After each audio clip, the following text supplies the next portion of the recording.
Now that's usually my hope, so I'm going to go the dark side route of hoping for bombs.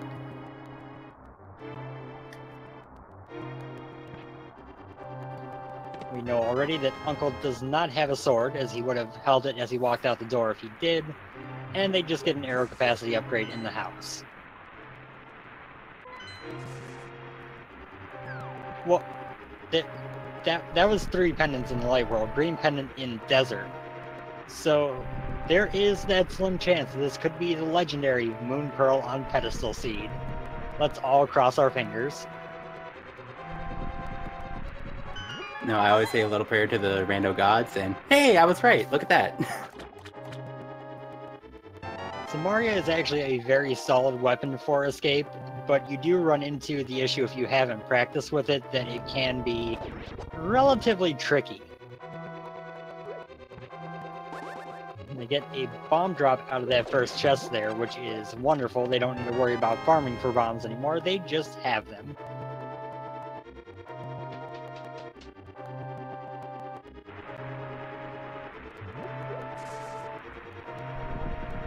So these first 6 minutes or so are going to be going through the escape sequence. We're going to get a few chests along the way. Mostly this is kind of the runner's chance to give themselves a little bit of an advantage. As you see now, walkingeye, who has spent a little bit more time on killing guards, is a little bit behind where dataworld is. These kind of things are not going to decide a match, but having a little bit of a head start early can be a positive for a runner.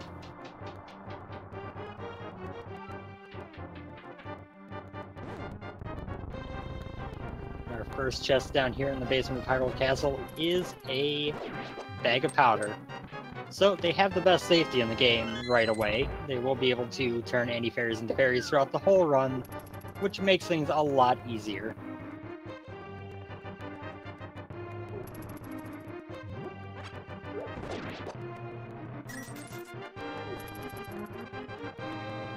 Now, dataworld is going on kind of a stretch of predominantly using the beams from Samaria to kill guards instead of the block itself.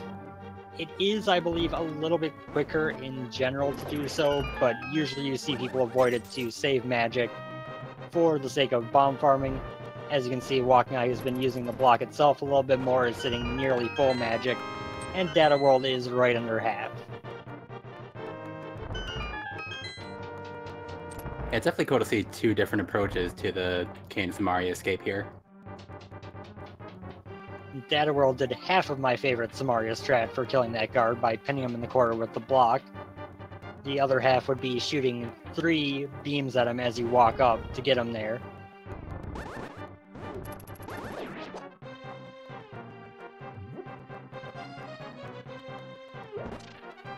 I'm actually interested that walkingeye is still making a point of killing some guards, even though having already got those 3 bombs. Now with 6, I would imagine he's going to kind of step away from it.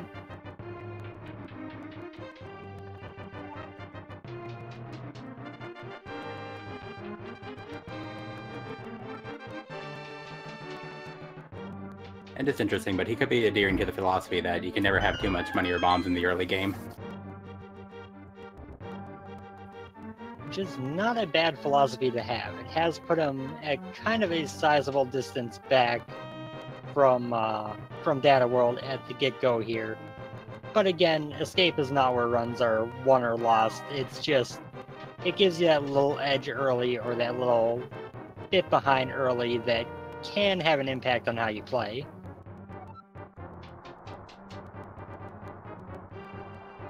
Yeah, exactly. Walkingeye's just 2-3 screens behind, but that's definitely time that you can make up elsewhere in the run.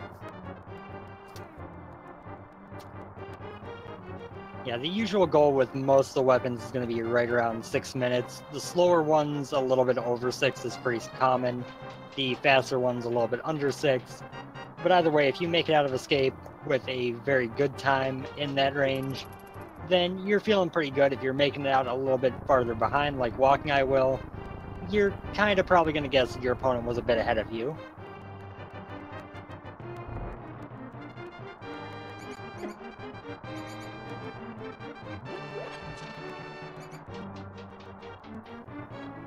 Did completely miss what was in that chest in the cross room there. Just the Hyrule Castle map. Ah, the good old map. You know, just in case these runners need to know where they're going. I mean, how are you supposed to know about the secret room behind the bottom of the wall here if you don't get the map? Exactly, yeah. No, you gotta press X just to make sure that this is still here. 10 arrows, a fairy in a bottle, and 50 bucks. That bottle is nice, it'll make Sick Kid available when they first go to Kakariko. The rest of it was pretty garbage.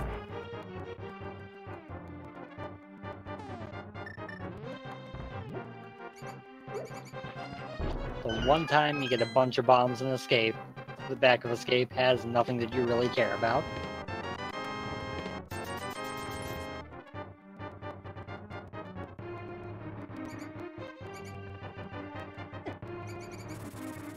And Sanctuary with another 10 arrows. So we got 20 arrows for that bow that we don't have, that, you know, we can't use, since for some reason Link can't figure out that pointy arrows are still useful even when you don't have a bow to fire them with. Yeah, just stick them in your hand. Like, you don't have a sword yet, you have a free hand.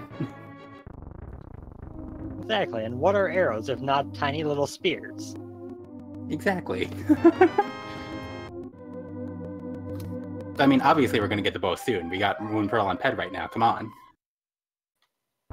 It is true, it would have to come pretty early for that dream to be real.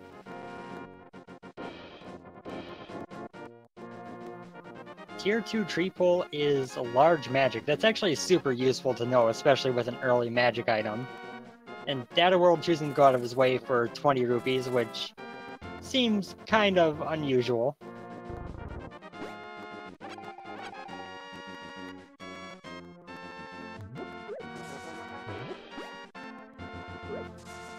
We do get a nice little bit of diversity here. We have Dataworld, who forewent the Lumberjack check, presumably waiting until he has boots, since you can't get the item up there until you have them anyway. Walking Eye goes and checks and sees it's just $300.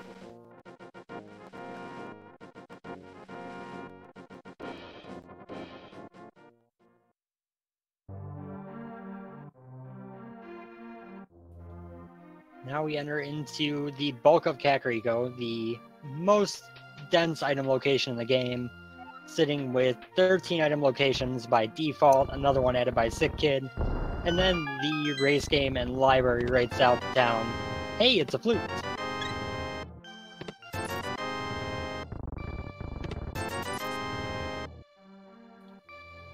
So getting a flute in Kakariko is super nice.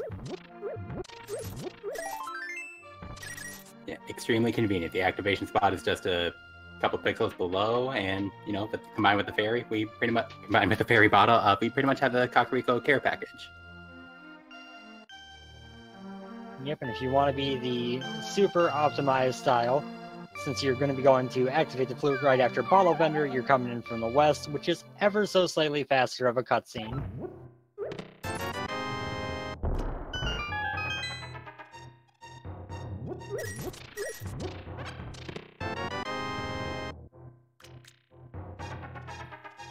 Grab ourselves an ether medallion, a little bit of money, a couple more bombs, and a little bit more money in the well.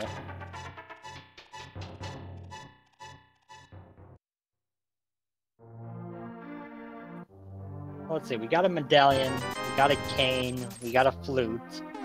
Early Misery Mire play? Yeah, maybe. We're still pretty far away from that. We need a couple glove upgrades, a sword, and means of entry, but I'm feeling the Mire right now.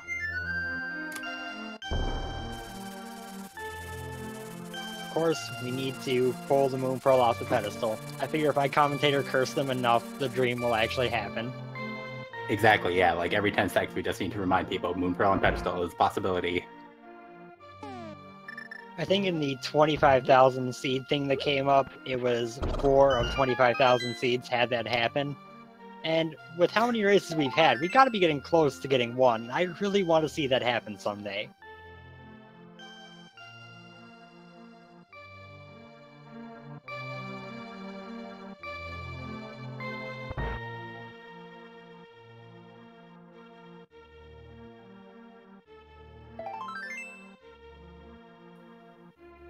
I feel like instead of giving us a piece of his heart, Sick Kid should have just taken that fairy out of our bottle, and then he would have been fine.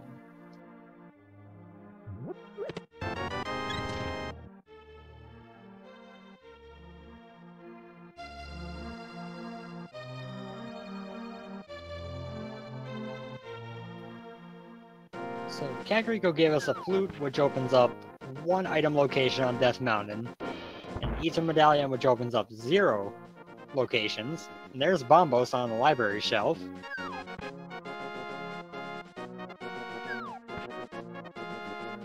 As a whole, though, Kakariko hasn't really given these two anything to do new.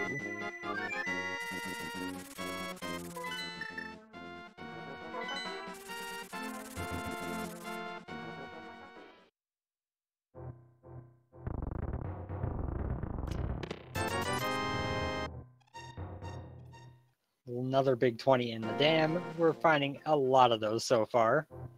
It's rather unfortunate.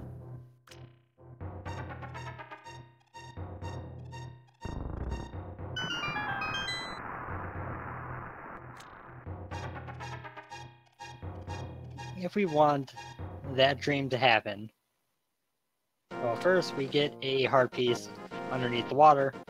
We would need a bow, we would need a book, we need a lamp, we would need a mirror, and that would give us either a sword or a hammer, and that would give us full access to all 3 pendant dungeons.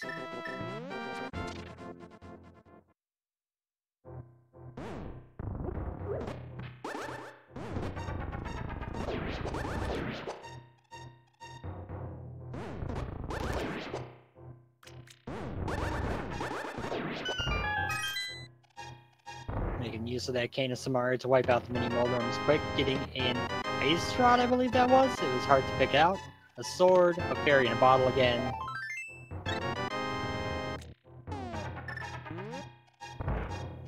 I couldn't quite tell if that was Ice Rod or Fire Rod on the restream. I think it was Ice Rod, or on the commentary stream, and I missed it on the restream.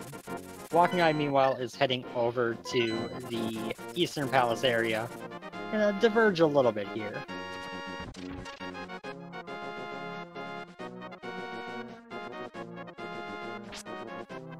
Thank you to our tracker, Michael K, for confirming that was the Ice Rod based on the menu there.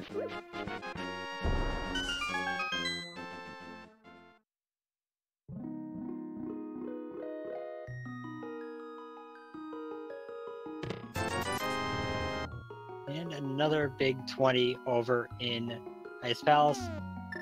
And yes, the flips over in Sahasrara's hut, which still doesn't really open up a whole lot.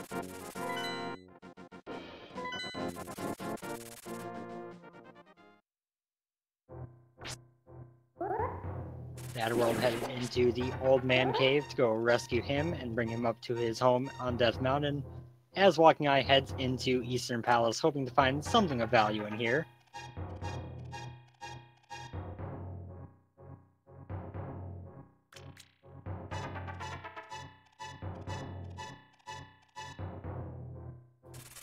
Big key in the first chest makes routing this a lot more convenient when you can't full clear the dungeon, because you're not going to have to risk doubling back to the big chest unless you find the bow in here somewhere and want to go defeat Armos Knights.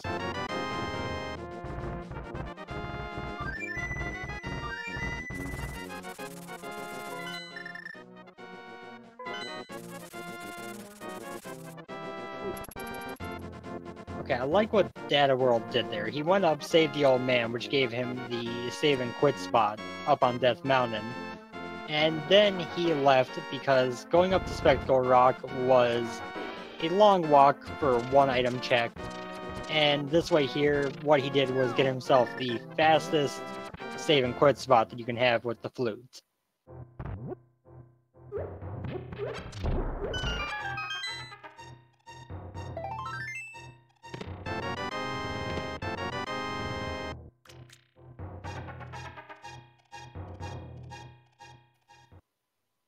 And Eastern still not given anything so far. We got a 50 rupee drop. There's still 2 items left in here, but the only item that we did get was not value.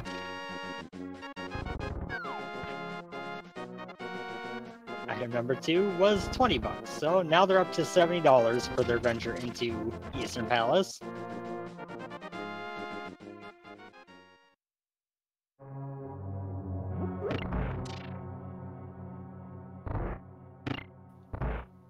Dataworld also making the play into Eastern means that if WalkingEye comes out of here empty-handed, there will be no time lost to his opponent, because his opponent did the same thing as he did.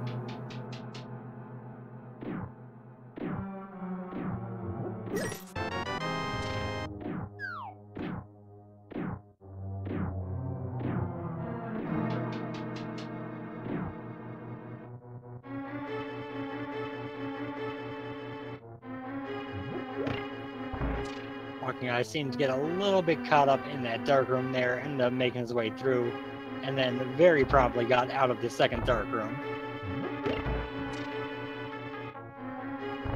Well, the first dark room, the second time through. To answer the question in chat, these two were both 5 and 2 in the Swiss. So they both got in with 5 wins. They were potential opponents, you know, if this were an 8th week of Swiss instead of the first week of brackets.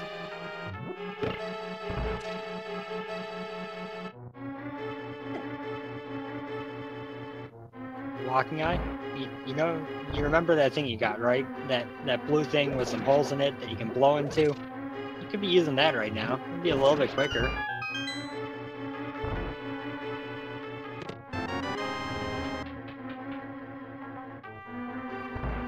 Always have to love how when you got that, what am I looking for here?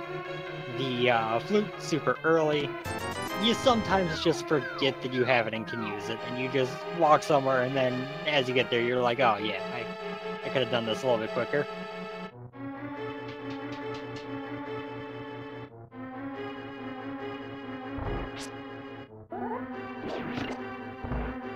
Yeah, he did activate the flute. It was found in Kakariko, so he would have.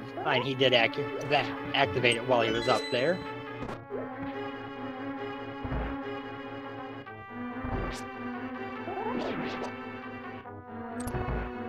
WalkingEye now going to make these South Shore checks that Dataworld did earlier, and then presumably use those nice new shiny flippers to swim his way up to the Waterfall Ferry as well as to King Zora, and probably swim over to Ice Rod Cave since it's a little bit faster swimming than walking. Yeah, and that 300 drop that they got out of Eastern Palace could be pretty big considering that King Zora is in the logic. Absolutely, you love finding money immediately after finding the flippers, because it gives you that perfect setup to go there.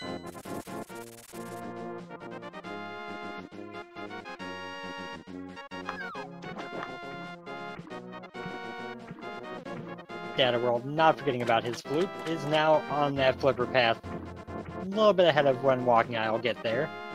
Finds a piece of heart on Hylia Island.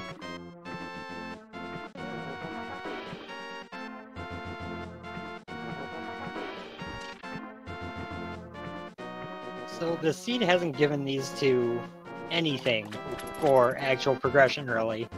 They do not have any step of the way toward Dark World access in terms of hammer, gloves, pearl. They do not have, or they have a sword but no lamp and cape for Aghanim. They just don't have a lot of options open to them at this point. Yeah, they really don't. The only really item dense location that they have available to them is where Dataworld appears to be going right now, which is Zora's domain. And you know it's a mean seed when you're saying that the most item dense location you have is Zora's domain. Yeah, yeesh.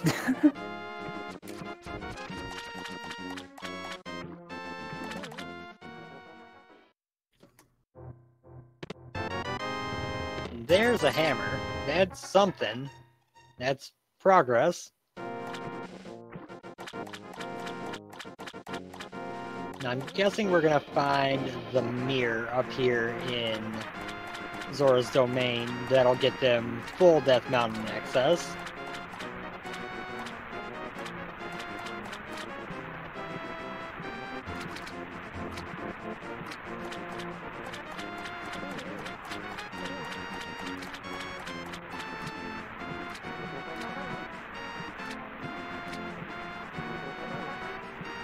both going to be getting this about the same time, too.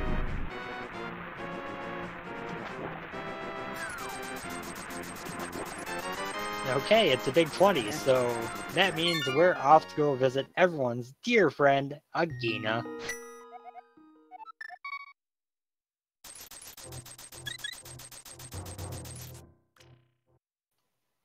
Yeah, it's a fairly out of the way. It's a fairly out of the way location, but at least with the flute, it's kind of friendly to you. Oh wait, we also have the magic bat. Yeah, it's true. Dataworld decided to go that route before going to check up on Agina. There's also the possibility of Spectacle Rock, since neither of them have gone up and checked what's actually inside of there.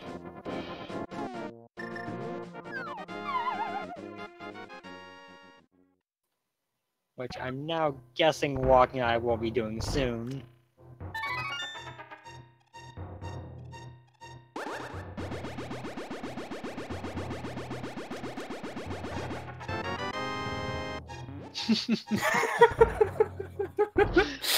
Oh, of course. Oh, rando.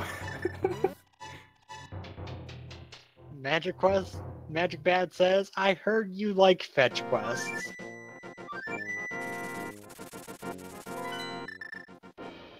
So now we're gonna find the mushroom in the dig spot, right?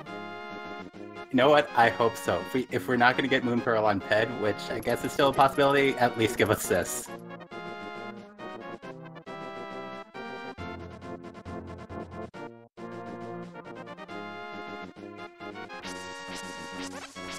WalkingEye did not check Hobo when he was doing his flipper stuff earlier, so he's going a little bit quicker route down from Link's house to check it down this way.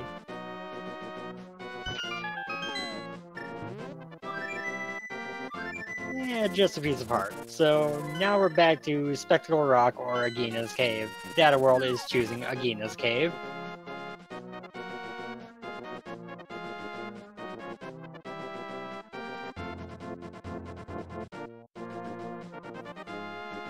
Now we're getting to that point where something has to be somewhere. It's not going to be an unbeatable seed. There's got to be something somewhere. So it's either here or Spectacle Rock.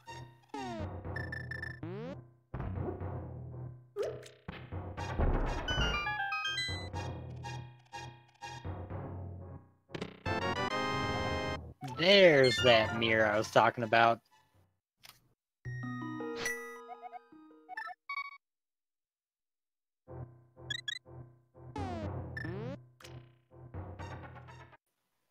So Mirror opens up Tower of Hera, it opens up all of East Death Mountain, and it also allows for a few potential outlier shenanigans depending on what we get. Say we get both gloves, we would then be able to go to Checkerboard Cave, little things like that. It would also open up Desert if we got those two mids.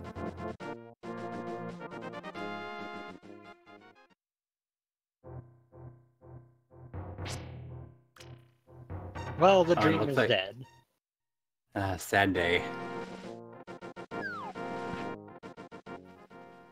Dataworld deciding that the Moon Pearl is probably worth walking around Spectacle Rock for. Gonna go grab that.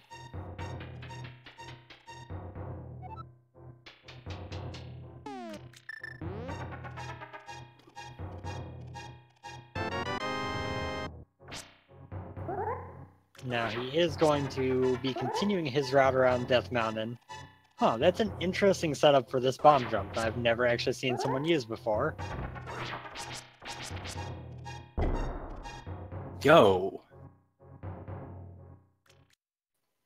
The usual one I see used is the rightmost pixel of the shadow can align with the dark line on the wall there, which works if you don't have a sword, which is why I think most people stick with that. That is actually a pretty neat lineup for that, though.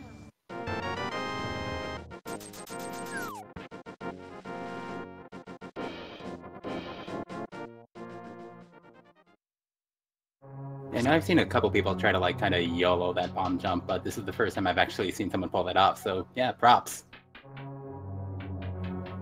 It's not a very useful bomb jump, but the time it saves is not insignificant. Oh, interesting. Dataworld sees a red rupee in the basement of Hera and decides, nope, I'm done.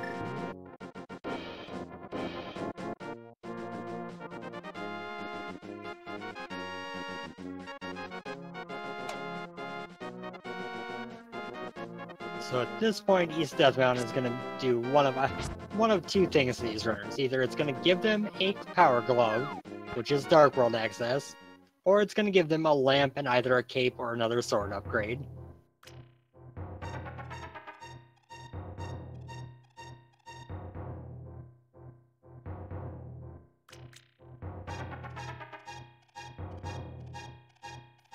And I'm going to be quite interested to see when walkingeye gets into Hera, if he decides to go find that second item or not.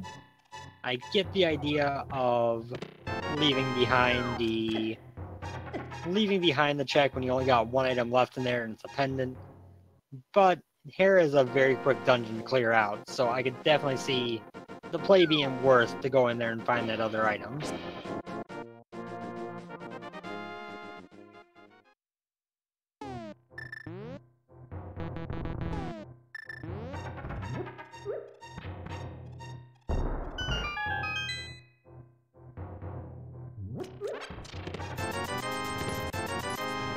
And $70 in the lower half of Paradox Cave. That's $10 for every chest in this cave.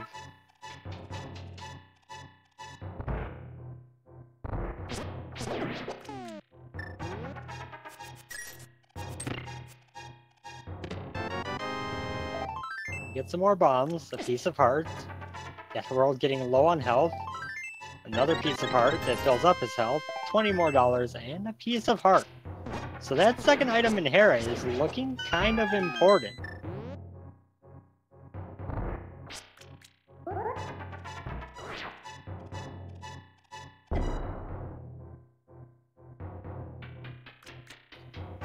In fact, now that I think about it, I believe that second item in Hera has to be important, because that is the only spot they have not checked they have access to.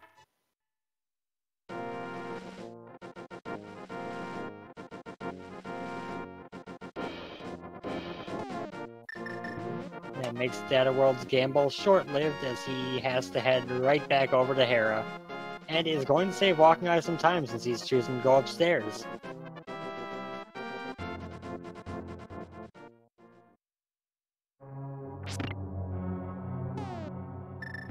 Yeah, fortunately, walkingeye just being on the east side Death Mountain, he was able to just, check what was over there and then just make the pretty quick walk back. Yeah, it wasn't the biggest time loss, but it certainly gave walkingeye a little bit of time to make up for that bit slower escape by only having to make one trip over here. Now here's the question, if you find the item before Moldorm, do you just go ahead and beat this dungeon? Your 3 pendants are all in the light world, very minimal requirements to beat. Do you just go ahead and beat it in the event of a pedestal seed?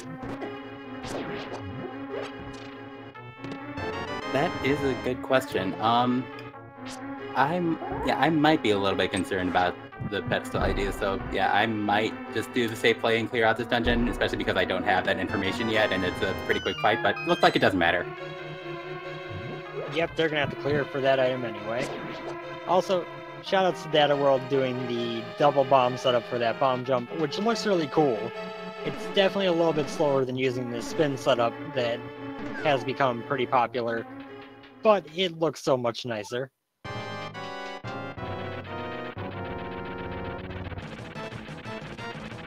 Yeah, indeed, watching the strats to help people go faster in this game has been really cool to see over the past few months of this. Yeah, especially having so many runners in this tournament has opened up the door to a lot of unusual things happening. And there is that glove.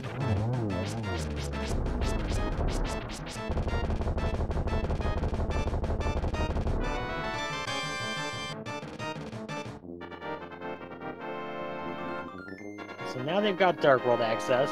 walkingeye assuredly is going to head over and check Eastern Death Mountain, which we know at this point has nothing. Dataworld probably going to flute away and enter into the Dark World for the first time.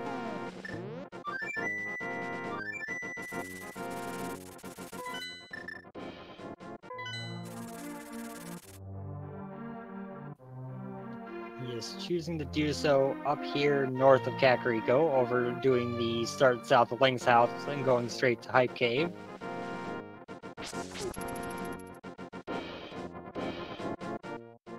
And this makes sense. You know Thieves Town is the crystal. He's probably just thinking to get that cleared out early and move on from there. You can't do Skull Woods while up here due to the lack of a fire rod, but you might find it in the area. Exactly, yeah.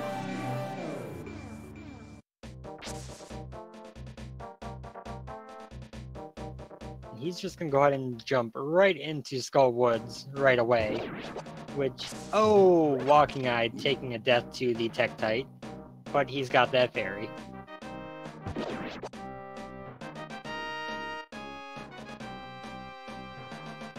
So yeah, I'm actually a little bit surprised to see Dataworld jumping right into Skull Woods like this, given that he knows the crystal he's gonna have to come back and clear. He's got the he doesn't have the fire rod, and he's got at least one crystal he can full clear right in the same area.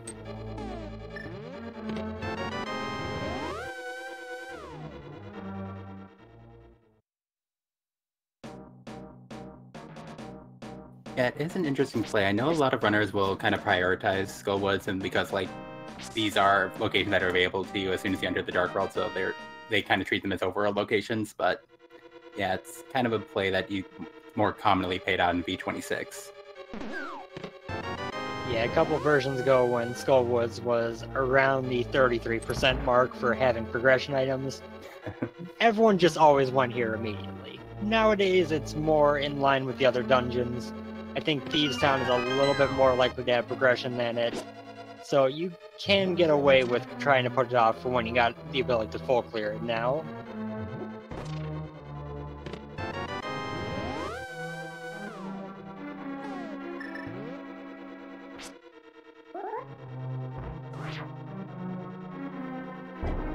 Well, watch it be Vanilla Fire Rod. Okay then.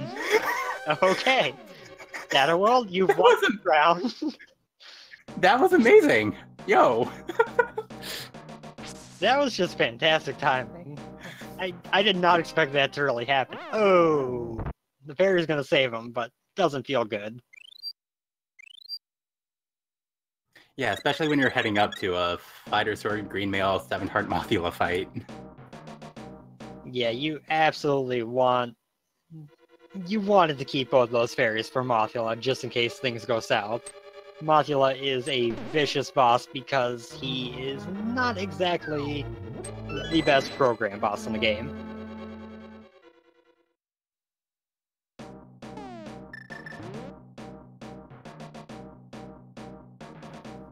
And Walking Eye will be finding his pure vanilla fire rod. I think I saw 5.6 and TR and pod. It looks like our tracker is updated accordingly as well. Interestingly, they're only a Titan's Mitt away from being able to clear Turtle Rock if it requires Ether.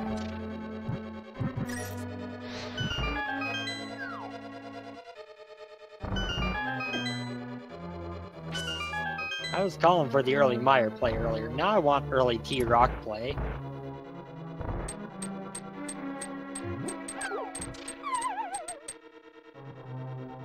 You know, maybe see Titan's Mitts on Moth and you get that 7-Heart Green Mail Turtle Rock play. Now that is a thing of nightmares. Yeah.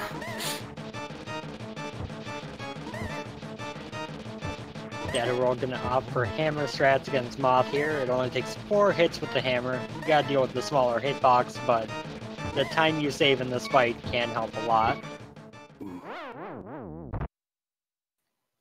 Here goes fairy number 2.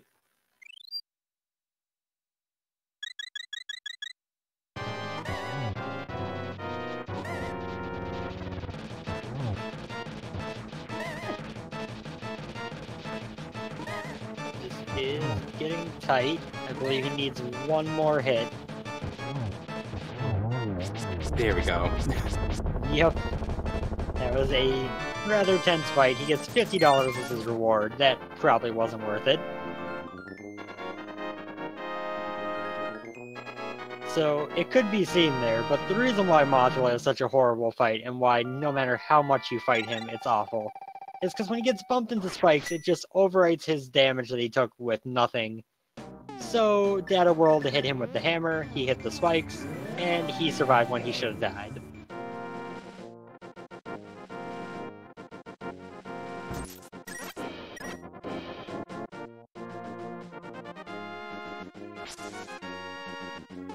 I do like this mirroring over to Light World and walking down to the portal in the Light World instead of having to deal with walking back through Skull Woods.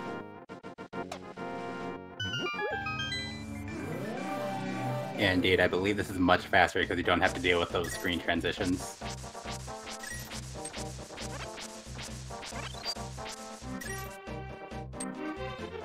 One day we'll find a way to make this game where the map is all continuous with no screen transitions. And it'll shave like 20 minutes off the game time.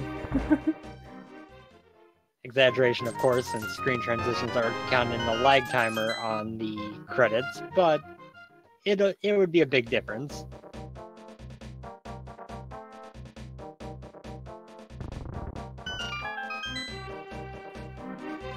Chess game had nothing of value, just a big 20. That world now heading into the C-shaped house as WalkingEye is about to approach his clench of a Mothula fight.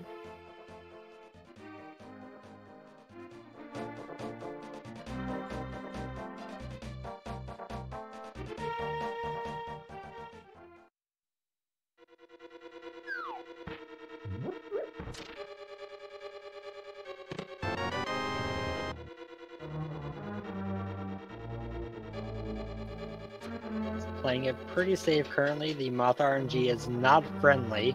Not friendly at all. Gets him down, taking one hit from a spike that entire fight. That was fantastic. Yeah, very impressive.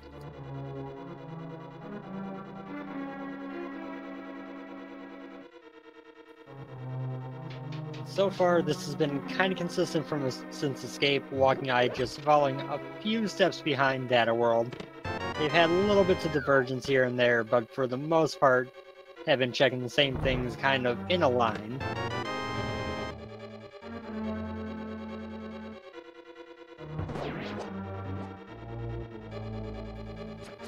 WalkingEye gonna take that Skull Woods route back to the village of Outcasts down here.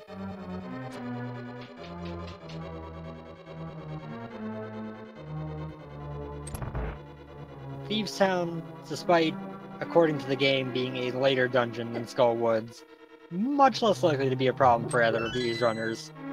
You know, even to people who play vanilla, they tend to, in the NMG speedrun, do Thieves Town first to get Tempered Sword.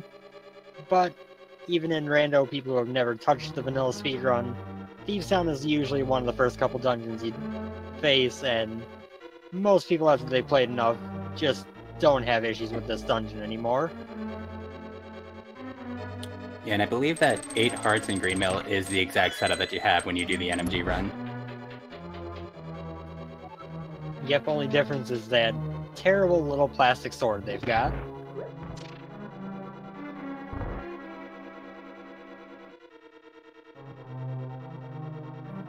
WalkingEye coming up to the worst location in the game.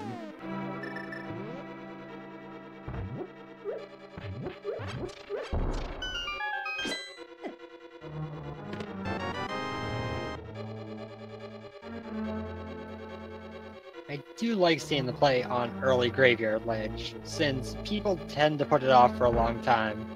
If it's something important, it can give you a nice little advantage. And that's pretty important. Yeah, I'd say that's an advantage.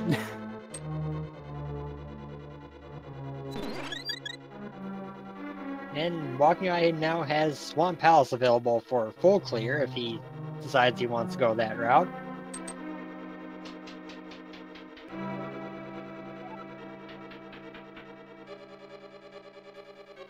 Also kind of double shoutouts on that play because he couldn't even take one of the convenient ways into that graveyard ledge. He had to take the annoying winding path through the cemetery to get there.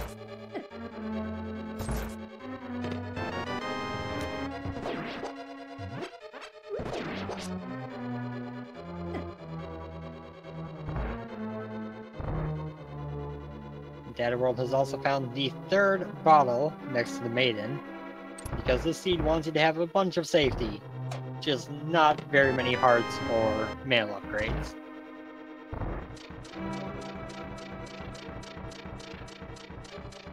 And unfortunately that was a bottle. I was looking at the screen correctly, so it's not even going to be helpful for the blind fight.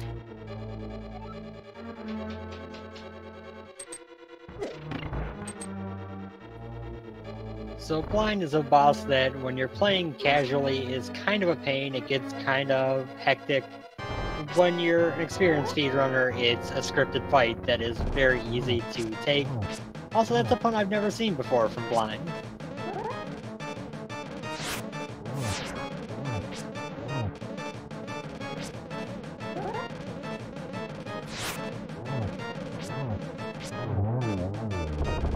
Dataworld executing that perfectly.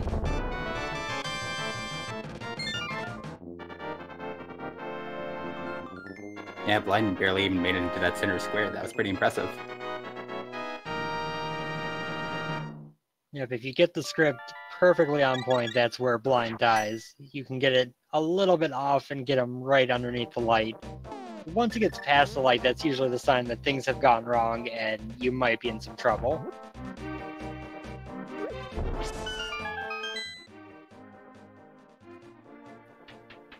So here's a question for you. You're walkingeye, you're going to be going on your South Dark World tour down to Hype Cave, but you've got that hook shot that, allows you to full clear the swamp. Do you go ahead and just dive right in and full clear it right away?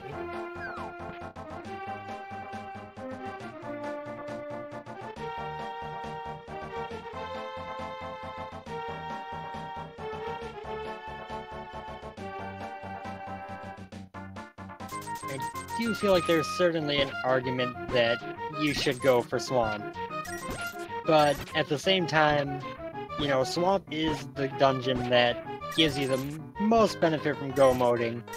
And sometimes you try to go dive Swamp and you just get nothing but garbage in the entire dungeon. And then you just feel bad for the rest of the run.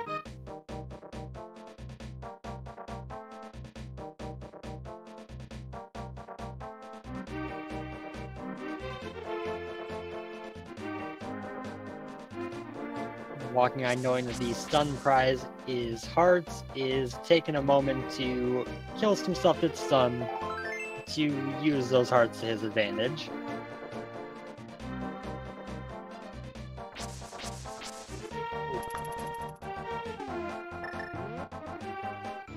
You hit it on the head, Spiffers. Always do full clearable crystals, but when it's swamp, you got that question.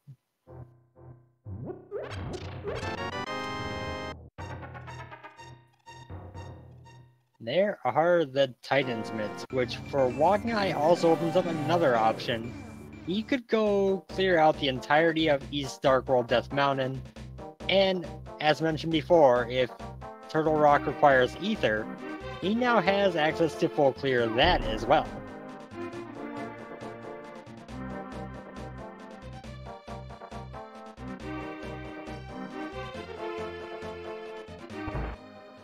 So let's see, to get to go mode, they need a bow, possibly 1 to 2 medallions, and a sword. That's all they really need. They're in good shape.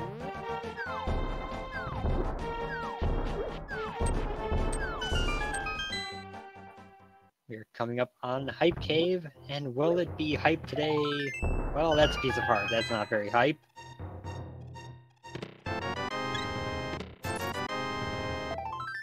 Our container, 5 rupees, a piece of heart, and 20 rupees. Well, hype is a strong word for that.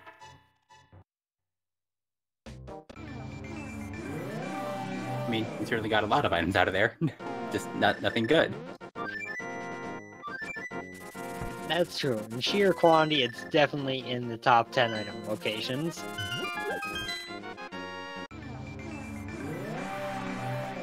Okay, now Dataworld is heading over to the mire area. He's going to check the shed, he's going to check Checkerboard Cave. He can't actually do anything in the dungeon without the hookshot or boots, though.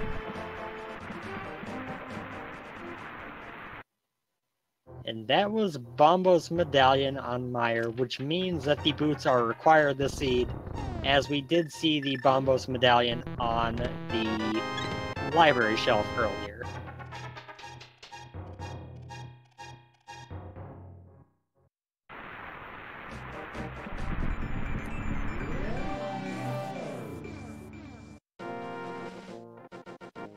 He's gonna mirror right over and head straight into Desert.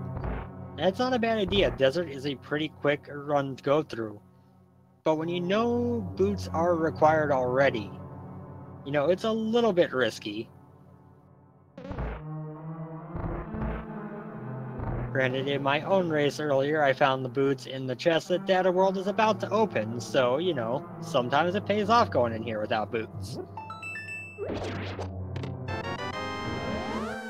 Not this time, though. That was a vanilla map. Sad face.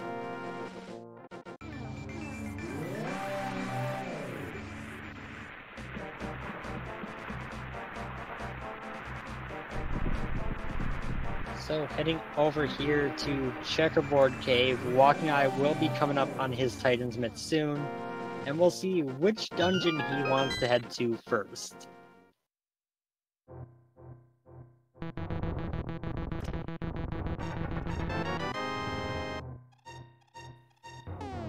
Dataworld says, sure, I'll take a banana hat for the time it takes me to go through Checkerboard Cave.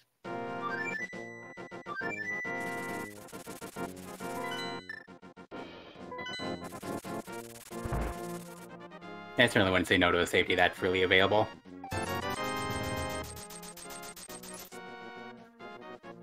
Okay, he just went and bought a blue potion. This inclines me to believe he's about to make the play. Well, one of the plays, heading into Ice Palace.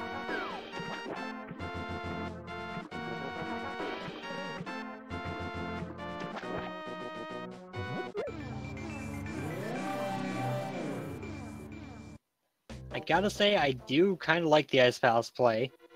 It is another one of those dungeons that you can save a lot of time from go moding, but if you make the play early and there's something there, you know you have an advantage.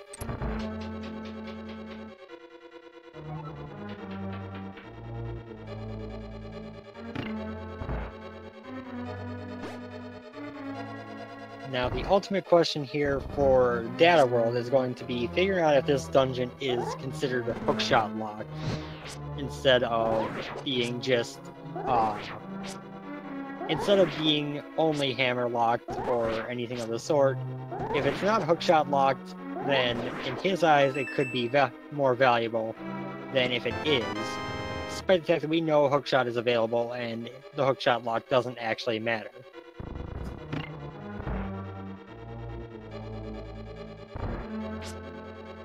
Yeah, exactly, and to that point, he may be trying to put out the Turtle Rock play until he finds the hookshot somewhere, just so he has those 4 chests in the hookshot cave available to him.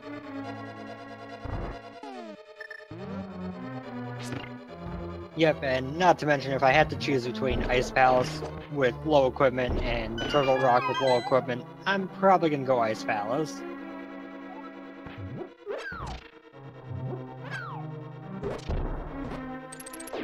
Quotes there, not super threatening when you've got a green potion and a blue potion and a fire rod.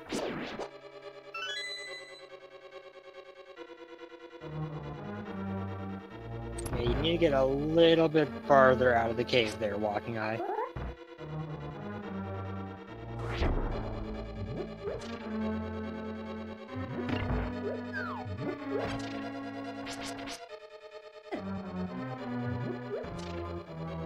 And he takes his hook shot and still goes over to the mire area first.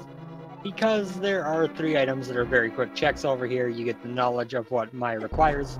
It's usually not a bad idea to knock this out as quick as you can.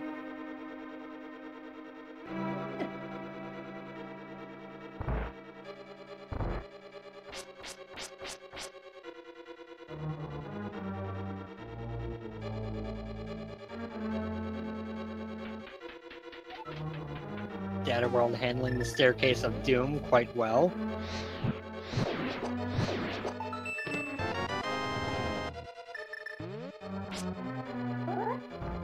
And with that small key on the left side and no big key on the left side, this is not hookshot locked, which is going to give him a little bit of, well, it's not really going to help him at all. It probably would have actually helped more if it was hookshot locked, but it will encourage him to keep going a little bit easier.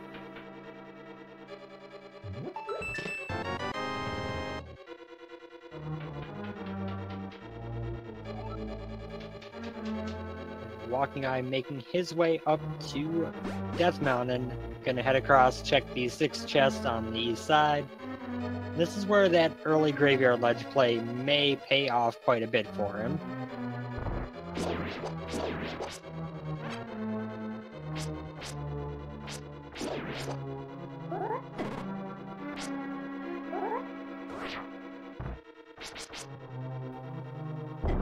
Dataworld doing the very, very easy setup for that bomb jump. If you do the spin setup, you get put it on the lowest pixel. All you gotta do is face left, drop the bomb, and boom, you're over the gap.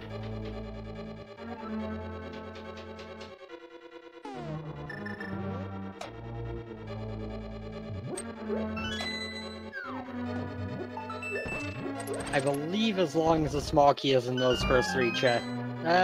Yeah, big key and iced tea. I'm not actually sure how that balances out.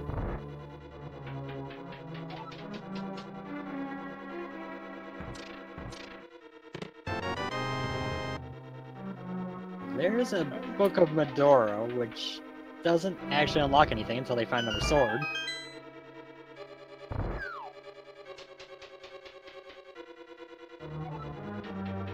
Yeah, it's interesting. So if when Dataworld decides to go up to Death Mountain, he'll at least be able to check the Ether tablet. But yeah, I was watching that chest opening on Dataworld side and missed the medallion on T-Rock, but Cracker is letting us know it is Bombos.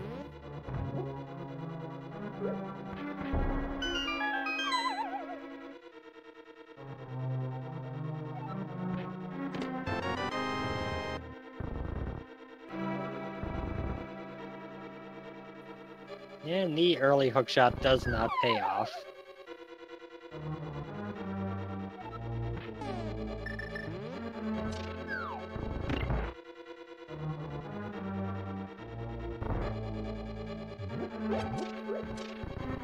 Yes, the book is on library, and the Bombos is on the library, and the Desert Palace is Boots locked, so Boots cannot be on pedestal. Which actually means pedestal is completely dead, because Boots can't be there, we know where Bombos is, and the bow can't be there because Eastern Palace is a pendant. So despite the early access, well, early low-level requirement dungeons needed for pedestal, it's not required this time around.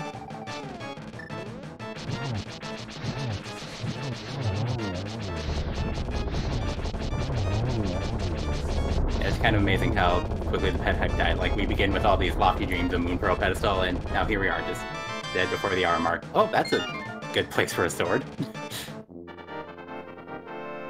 Yep, and getting that sword is going to help Dataworld. It's not really what he was hoping for from the Ice Palace play, because he knows his opponent is going to get it too.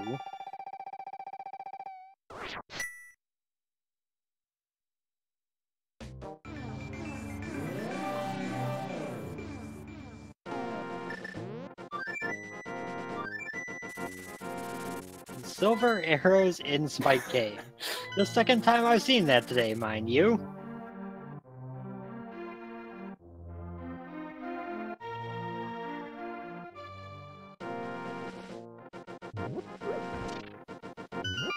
So, Data World heading into the Dark World up here by Village of Outcasts. Probably gonna go do the Blacksmith, Purple Chest, and what's the other thing? The Hammer pegs?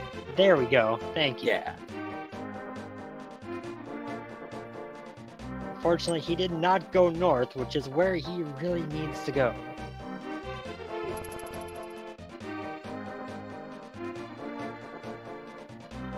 WalkingEye going down here, going to get the news that Desert is 100% boots locked.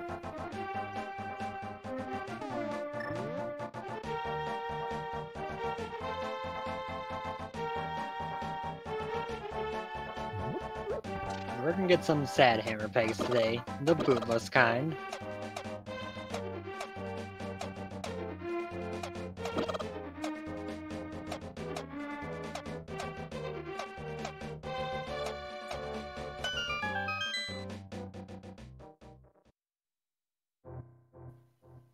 Just 20 rupees in there, so that's kind of disappointing. Spend all that time hammering all those pegs down, it's nothing.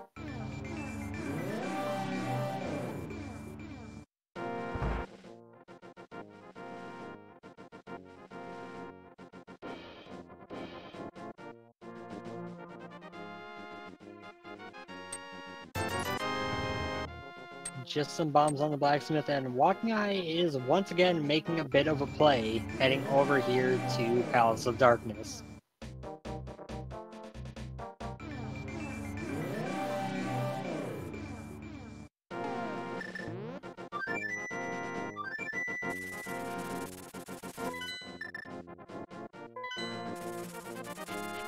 Yeah, this is a fairly interesting play.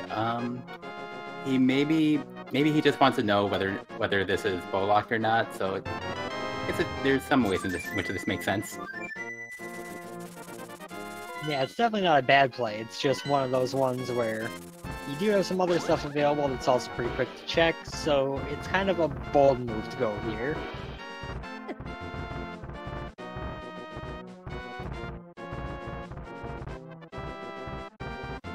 Especially when you have a full clearable Swamp Palace. Just sitting there waiting with 6 items.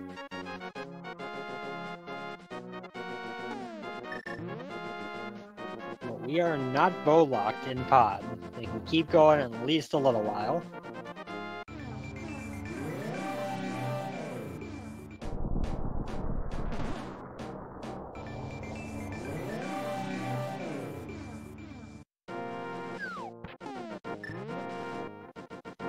And now with the Master Sword, which was actually, you know, found together with the book in Ice Palace.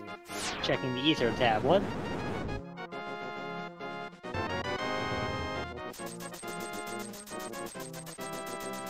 He finds the money of the ancients falling from the sky. $300.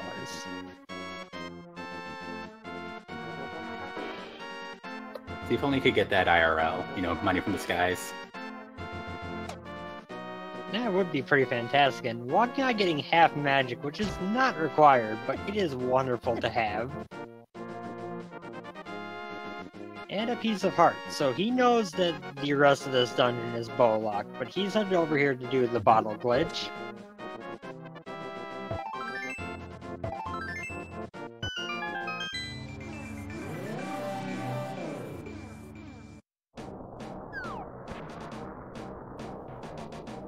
Now, he does not have... What am I looking for here? He does not have, The lamp? Is that what you're talking about, or...? Well, he also does not have that. I was trying to think... Oh yeah, he does not have much he can find back here. But he does need to go to the back area for the big key, which makes this play a little bit more useful. If you have the big key already and you know you're 2 items away from go mode, doing this bottle glitch would probably be a little bit more questionable.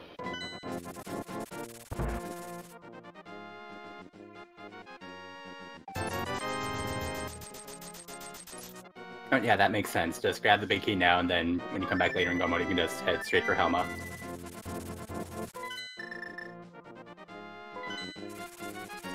I don't know why it took me so long to think of the words big key, but interestingly, dataworld is also making the play into pod instead of the play into full clearable crystal swamp.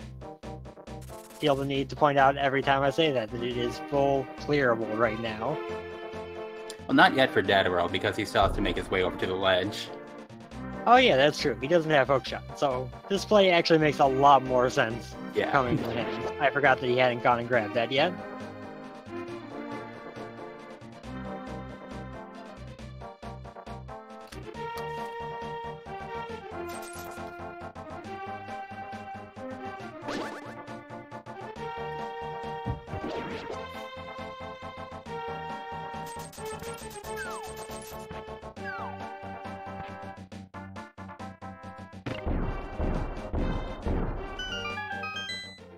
There's the best boomerang hiding away in the harmless hallway.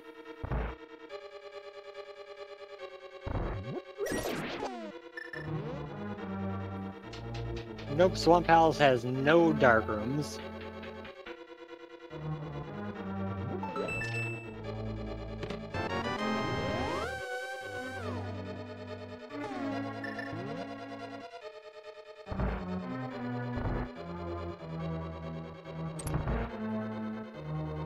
Conveniently for walkingeye who decided to do the sequence break, the big key is in the dark maze, which is the last area he is checking.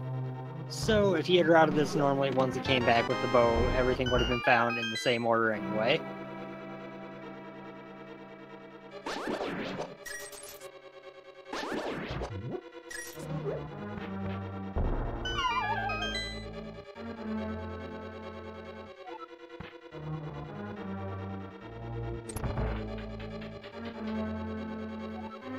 Catfish could also have something, and a red rupee in the big chest, so no payoff for coming back here with the bottle glitch, which is not super surprising given how close they are to go mode, but it was at least not really a time waste.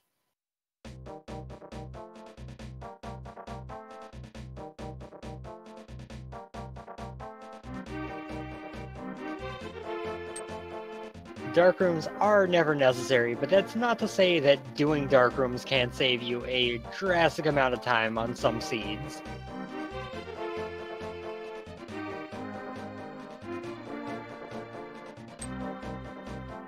Okay, here we go.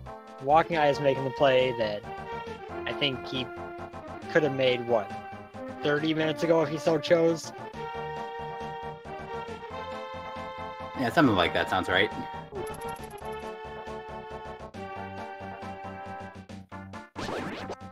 And Data, meanwhile, going to be checking the Pyramid Ledge and Catfish. One of these plays are probably going to be the correct one.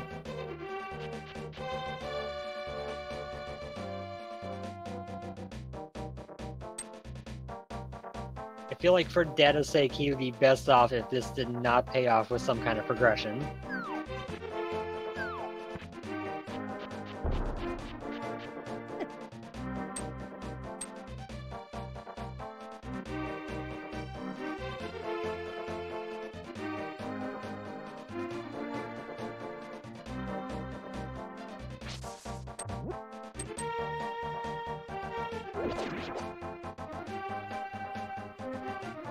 Now see, Bo would be fine just from getting pod done, but it would also unlock the pedestal, which he hasn't checked, so it might lead him... Oh no, wait, he needs the boots anyway for that.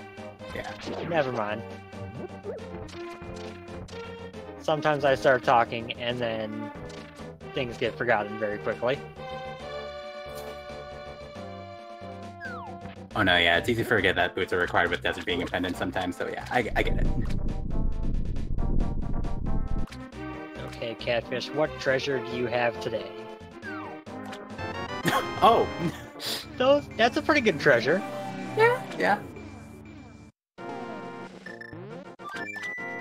So, Catfish was the right play, and it is going to push Data World towards that graveyard ledge. Well, unless he decides to just grab Bombos and head into Mire or T-Rock instead of doing Bonk Rock's King's Tomb and Graveyard Ledge.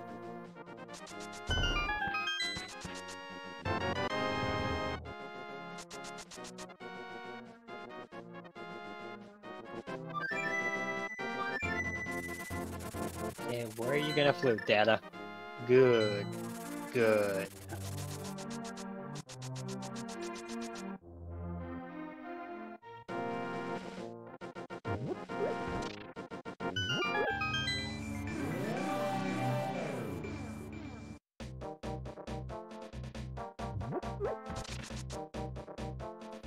So this is gonna leave Data one item away from Go mode. He's just gonna be looking for the bow, which could be virtually everywhere.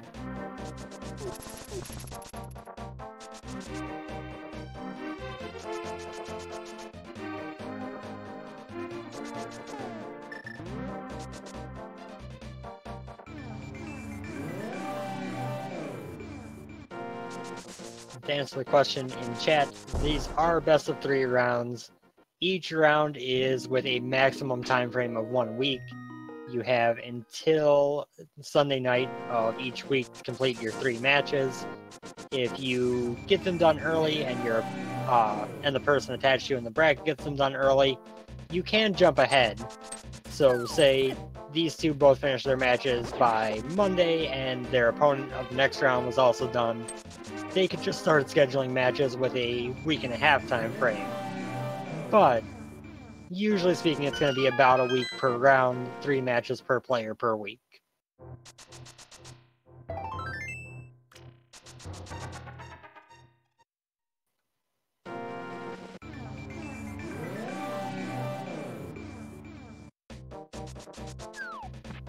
And I would say that as a whole, Data is in the better position right now because Catfish is a terrible check to make. But it's going to depend on what's here in Swamp versus where the bow's at, really.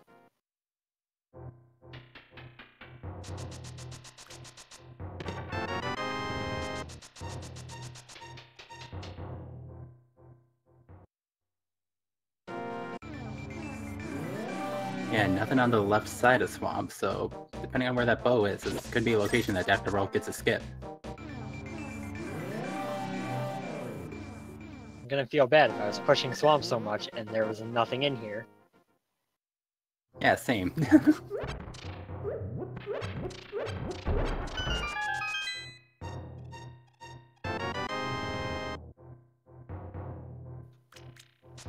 Dataworld getting his hook shot and either thinking, there's no way my opponent got this early, or thinking, oh, that could be bad.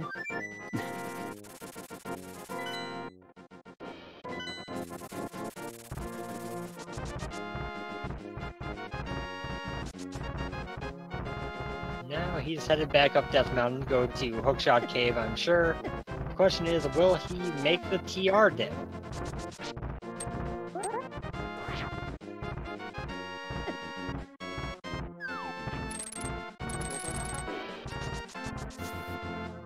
I think Turtle Rock makes a fair bit of sense at this point. It's, you know, it's a dungeon you can pretty much full clear. You're missing the lamp, but that probably doesn't matter too much for Data. And yeah, the only advantage that like Go Mode and Turtle Rock would have is that you're saving this like, you know, minute-long trip up the mountain.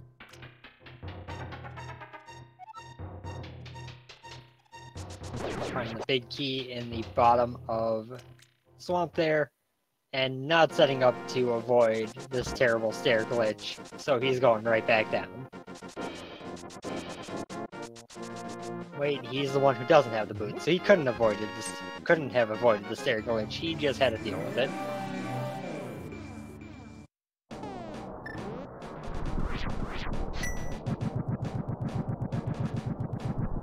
All that for a map.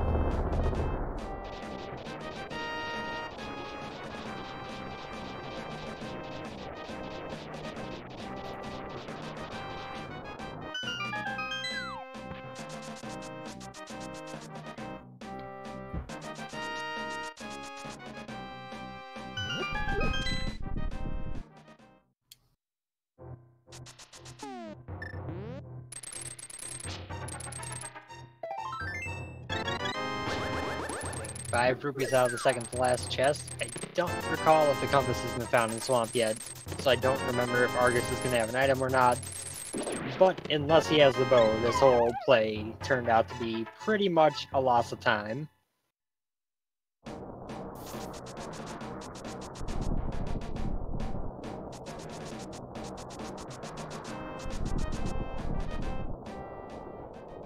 So it is worth noting that Walking Eye did pull his second sword upgrade off of the first chest in Swamp, so he's definitely going to be getting the tempered sword, given that we know that the third sword upgrade is on Cold Stare. True, and if Data ends up go-moding Swamp, that could actually be a meaningful item.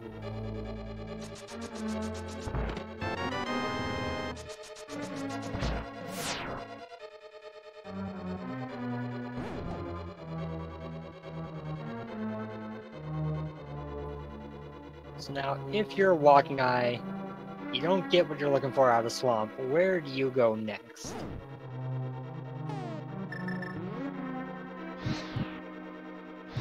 No, I think Ice Palace might be the next play for him. It's literally right next door, and it's a crystal dungeon you can fall clear, so. Yeah, unfortunately, it might not turn out that way for him. It won't turn out well for him, but I think that would be the reasonable next play.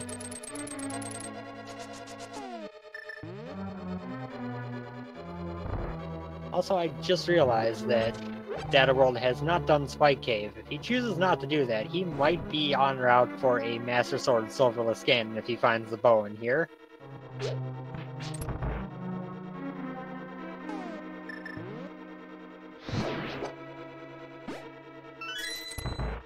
Yeah, Master Sword Silverless is not the most fun fight in the world, and I think Dataworld has an advantage in crystals right now, but I don't think these runners are far enough apart that, that execution difference could matter.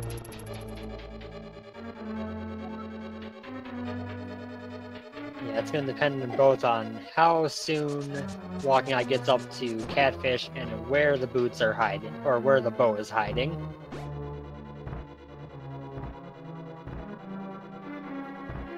For example, if the bow is in Mire and Walking Eye heads up to Catfish after Ice here, he might be more inclined to jump into Mire after Ice and after the boots than TR, since he's already cleared out Dark Death Mountain.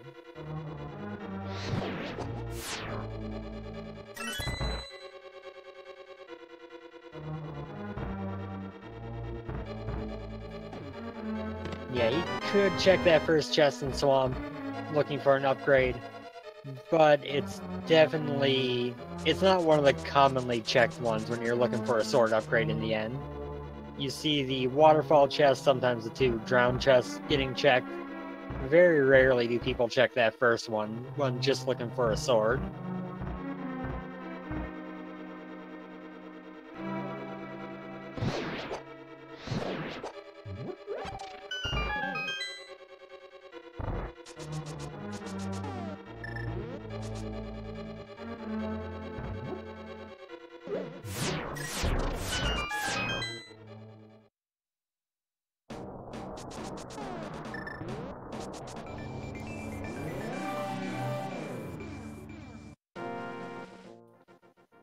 Here comes a Mimic Cave, which, could be a thing. I've seen Bo here many times.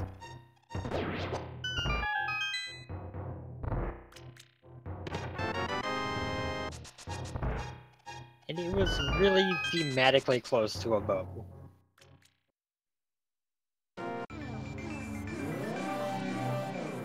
Again, we made this point earlier. You can just take those 10 arrows, stick them in your hand. I mean, come on, Link.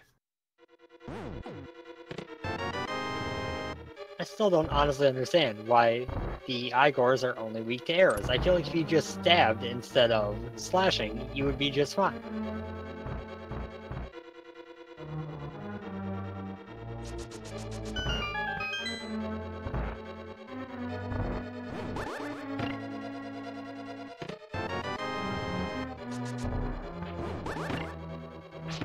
Once Walking Eye's done Ice, we'll have to see where he's going to head next. Obviously, we know Catfish has a very important item for him. We also haven't seen the Bombos tablet, which you'll have access to by the end of here, which could be a thing.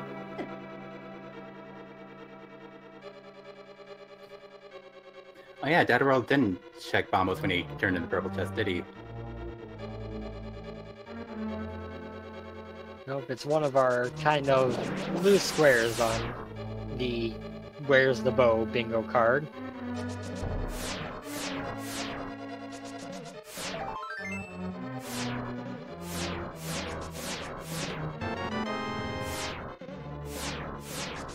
Got 2 separate first shield upgrades between these two, and no bow on Laser Bridge. So it's all down to try next.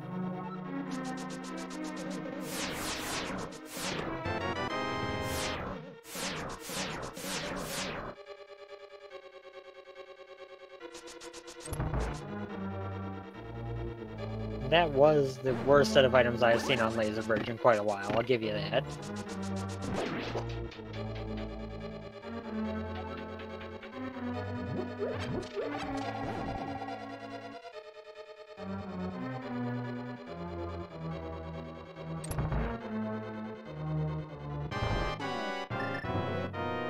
Yeah, Trinex just is gonna have the map, so no bow in T-Rock, which could be good for Walking Eye.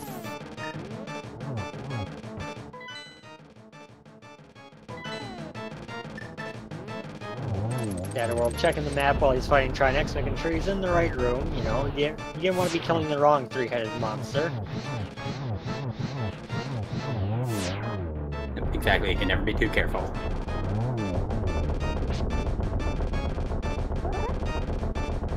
So shoutouts for just blasting away that ice head with fire rod over and over again.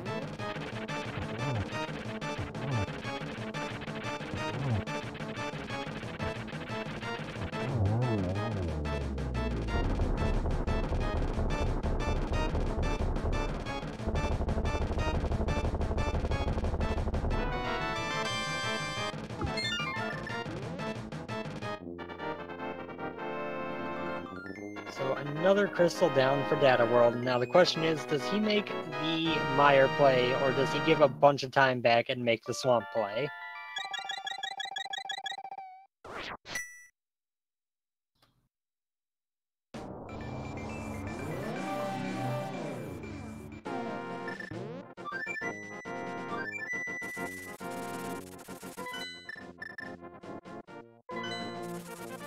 With this flute to 4, it looks like he is making the Swamp play. Either that or the Bombos play. We'll see which.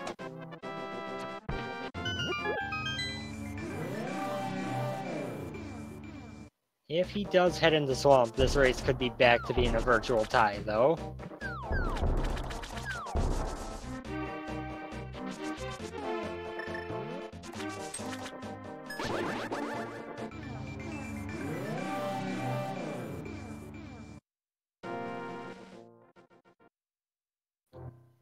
And I do like this play from Data. There's a reason why I was pushing Swamp so hard earlier. We know there's nothing there, but 6 items in Swamp, people tend to be afraid about going in there, but it's not a good idea to just keep putting off Swamp endlessly when you know that you can full clear it.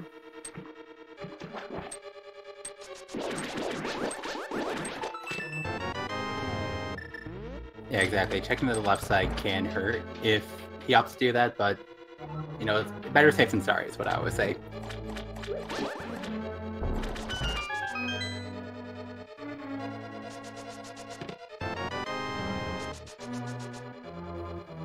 Walking Eye heading over to 3. We'll see where he's going. This is unfortunately not a very good spot to be mirroring to go to Catfish, so he's probably doing the Blacksmith and the Purple Chest chain himself.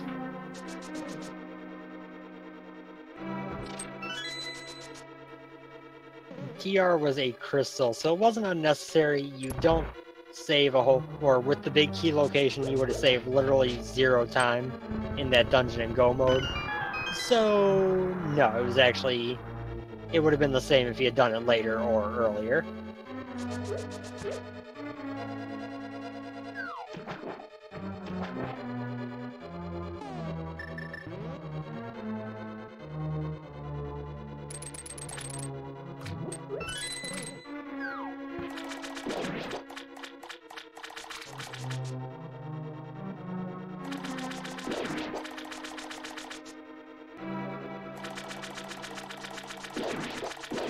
Now, with walkingeye choosing to make these checks down here, over going to catfish, which 100% is the correct play, he is going to be giving up a bit of the time he could have saved. If he had gone right for that catfish play, he would have been virtually tied. In this case, he's going to be about a T-Rock clear behind by the end of this, assuming that he goes over to catfish next, which I think is about his last play to make.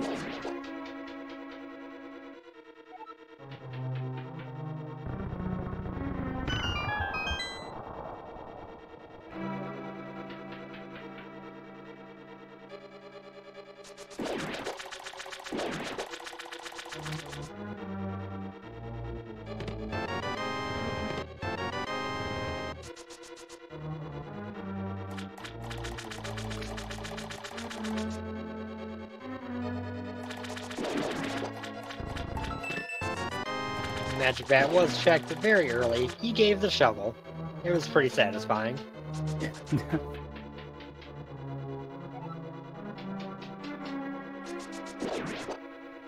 walkingeye can give us a little bit of new information here. He is going into the Dark World, so you can check Bombos while delivering Gary's lunch.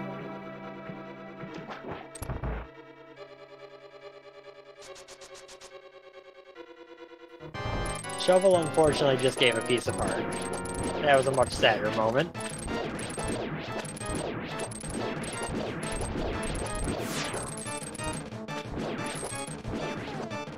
Data with a much easier Argus fight, having the Tempered Sword over walkingeye's Master Sword. Kinda misses on the Fire Rod shots early there, just goes with spin attacks.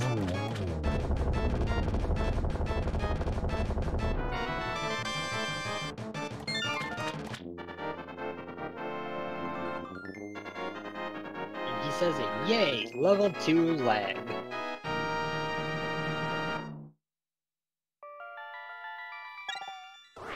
Okay, so is this the answer, or is it Misery Mire?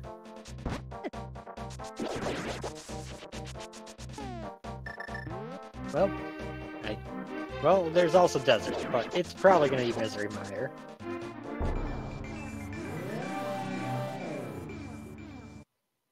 walkingeye heading up to T-Rock. It is not a major time waste, as mentioned, with the big key being vanilla. You don't save any time over... Oh. Why is he going this route? He doesn't have bombos yet, so I think this is Spike Cave for walkingeye. Oh yeah, he doesn't have bombos. He can't go to T-Rock or Mire, but yeah, he's also already done Spike Cave.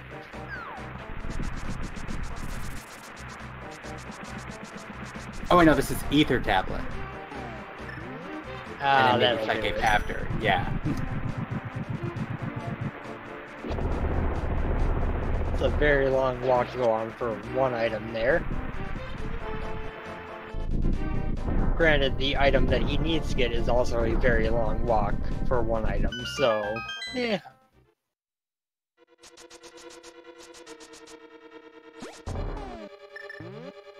Yes, at this point it is safe to say that Data is very strongly ahead at this point.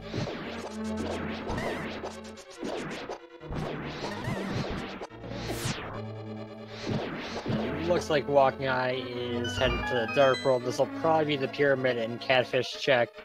Then he's going to get his boots, get bombos, and by that point, Data World will probably be in go mode. Unless I'm forgetting, or unless the bow is in Desert.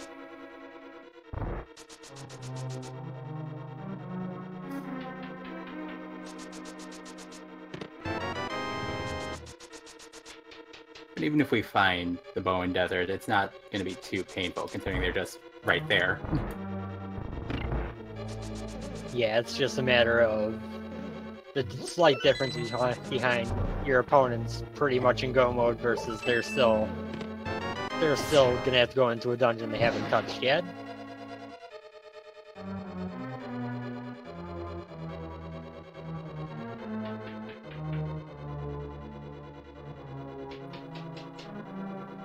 Also, I'm guessing that lamp is in Desert Palace.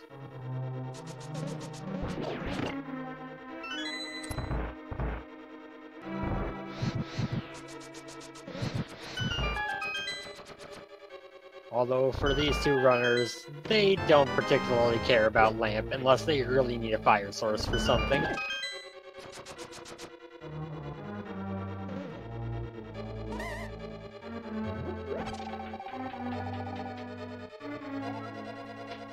think pretty much by this phase of the tournament, anyone who is still in is pretty wholly comfortable with any dark rooms.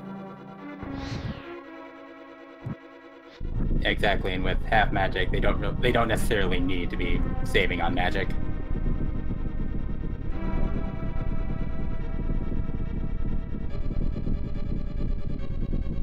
Walkingeye gonna get his boots, and depending on what he thinks Dataworld thinks of Catfish, will either feel a little bit behind, or be like, okay, well, you know, that's probably his last location too.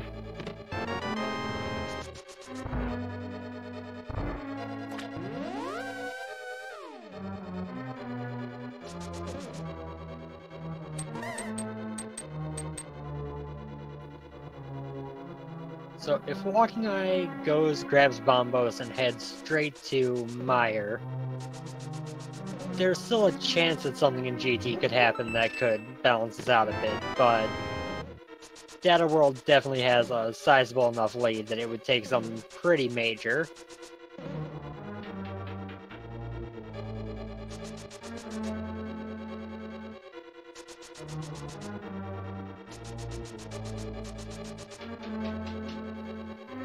Okay, he's making the Meyer play, so this could get us to a little bit closer time frame.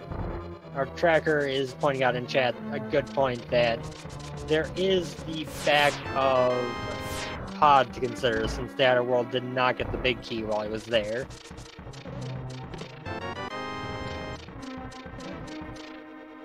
But item number 2 out of Misery Mire is the King of Brian, so off to Desert we go after this.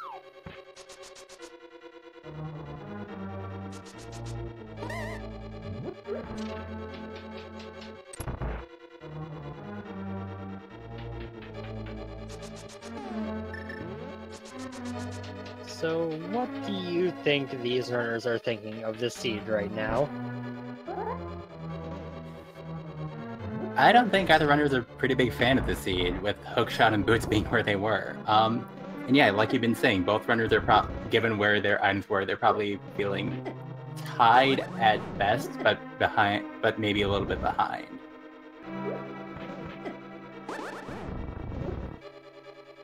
Yeah, in Dataworld's case, he probably feels pretty good about those boots, but not great about the hookshot. On Walkingeye's side, it's the exact opposite. He feels really good about that hookshot, and really not good about those boots.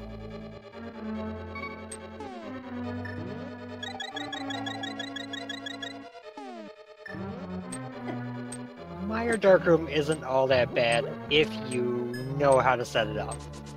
You can make it very, very reliable and quick.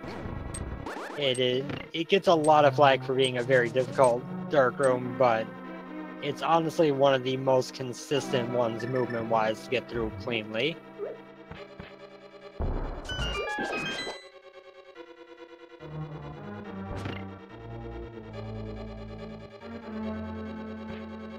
Exactly, finding that switch in the first room can be a little bit rough, but from there it's kind of breezy.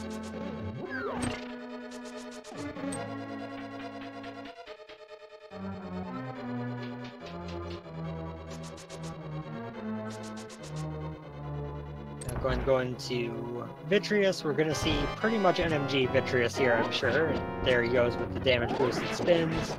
On Walkingeye's side, we're going to see Vitreous turn into a joke.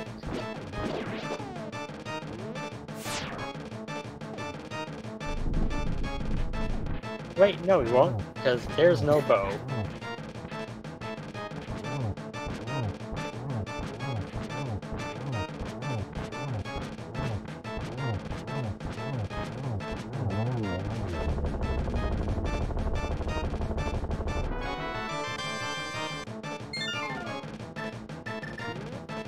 There is crystal number 6 for Dataworld, who still has no way to go get crystal number 7.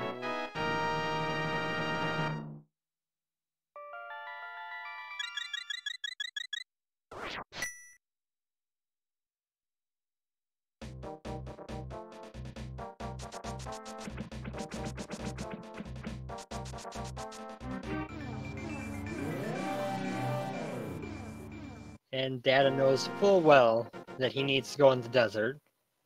Question is, will this be an item in here, or will the bow be with Sahasrara?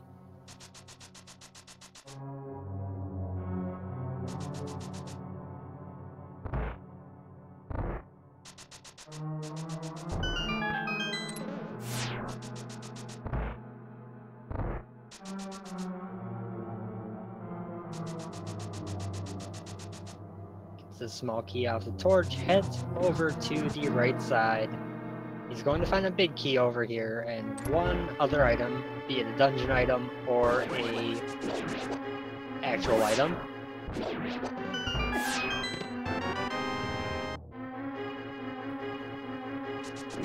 Finds the big key first, and heads up to try to find a compass. Yay, compass! Yay.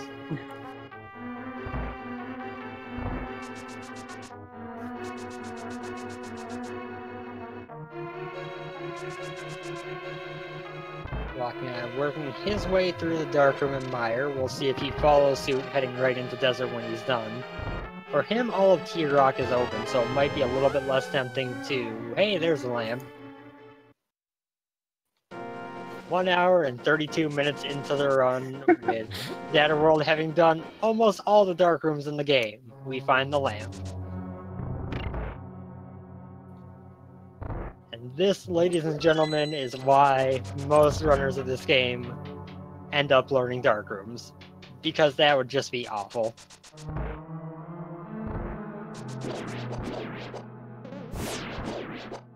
Yeah, having to clear Pendant Desert to get that lamp is kind of... I mean, I guess not that bad, because we're pretty sure the bow is either on Landmo or with the Hostrala, but yeah.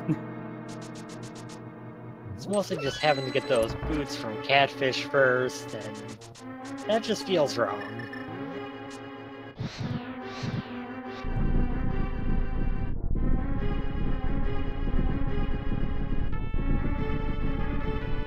WalkingEye's picture is fight not quite as clean with the little eyes, just gonna hang out in the corner up here and smack away at the eyeball.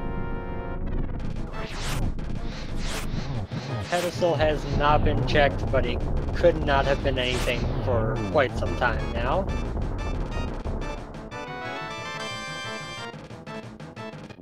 There it is. It doesn't send him on a fetch quest. It just drops from the boss itself. And at 1 hour 33 minutes and about 45 seconds, Dataworld entered go mode.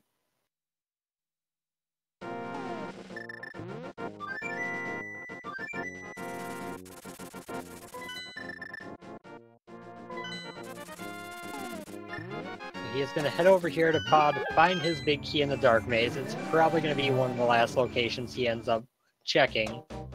And then he'll be heading up to Ganon's Tower after Helmasaur is dead.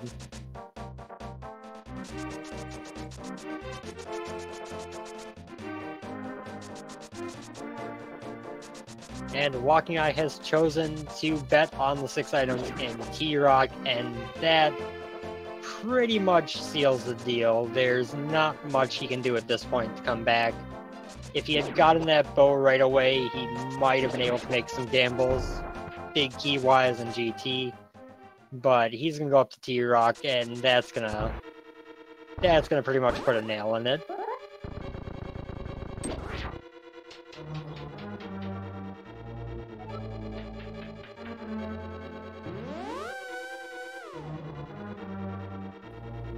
I know there's a saying that it's rando, anything can happen, but quite frankly, there are times when you can tell that there is not really much of a chance for someone, and I feel like it's better to just say that straight up than sit there saying a miracle could happen.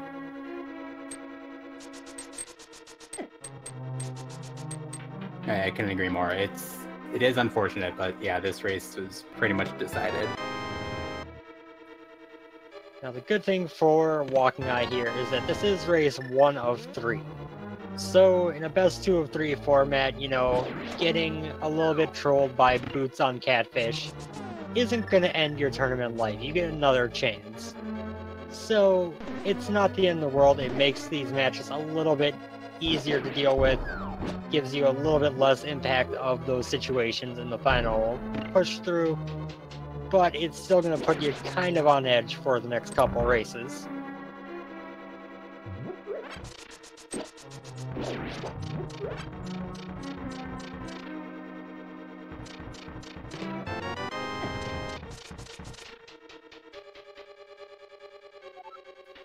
Man, even the players that didn't make it are actually really good at this game compared to a lot of people who played Randomizer.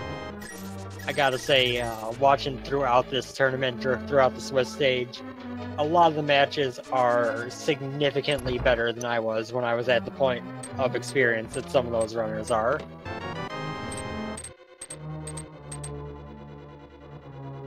Yeah, this really is like a really deep and talented pool of players that we have here. It's really cool to see like how people evolve, because like I started watching Rando from V18 and just like seeing how the quality of play has improved in just like 1 year has been really cool.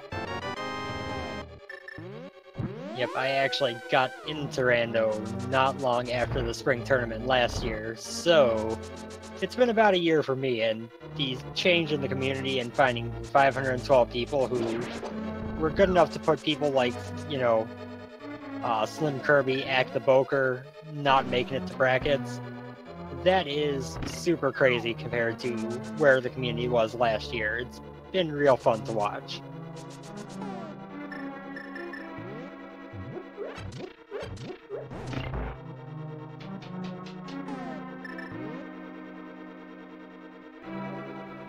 Dataworld did find his big key. He is going to be heading up to Helmasaur. Now, he's never going to get those silver arrows. That's not even an option on the table. But Tempered Sword, Blue Mail, 15 hearts. He should have no issues.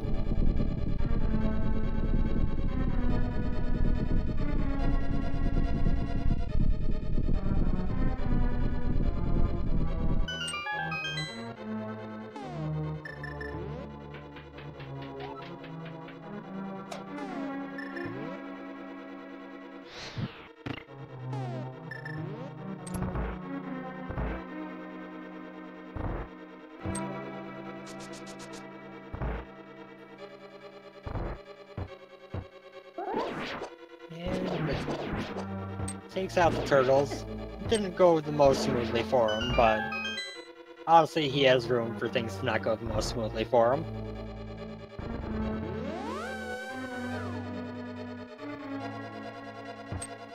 The bow was on our dear friend Landmolus.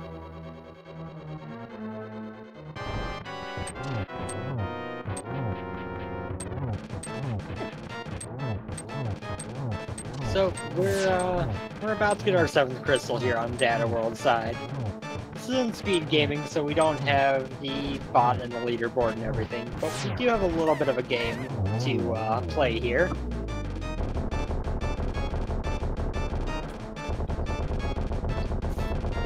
Yep, we have 22 chests in Ganon's Tower, so put any number between 1 and 22 in the chat, and you know, you don't get any internet recognition for getting the correct guess, but you know,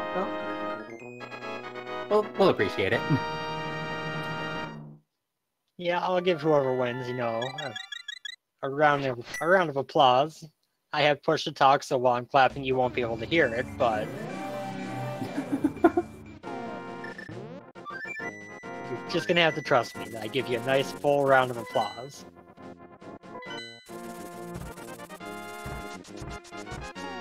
So where do you think it'll end up? I typically guess chest 19. You know, I like to see Ganon's Tower. Now, see, that's usually why I guess number 22. In this case, I'm going to guess it's Tile Room, solely because you put the hookshot in Graveyard Ledge, you put the bow on Pendant Landmolus, you put the boots on Catfish, everything is out of the way. Why not one more?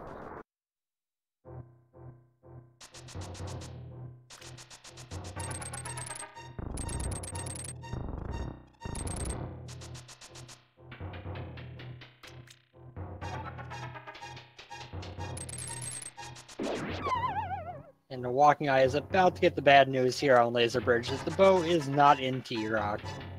And at that point, he is almost definitely not going to feel great about his position.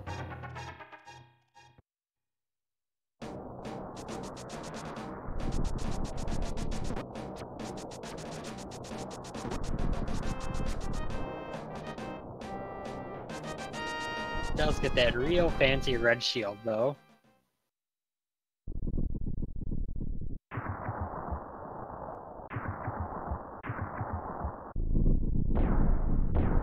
Yeah, you rarely feel good about how you play the seed when your go mode item is in literally the last possible location you have. Yeah, in his case, he could actually dodge a little bit of the checks that dataworld did. If he doesn't go into checking Bonk Rocks and King's Tomb, that could be a little bit at least. Hey, there's Quake. Yeah, cool but useless. If you don't feel like doing the Samaria strats for the Wizard Rooms, you could use Quake instead. Fair enough. Walking Eye with a significantly easier Trinex fight than dataworld had, having the Tempered Sword.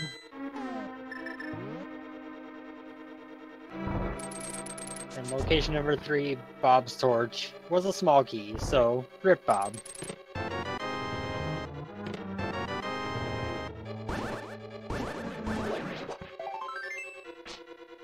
Mushroom, a bottle, a piece of heart, and a butter sword in numbers 4 through 7.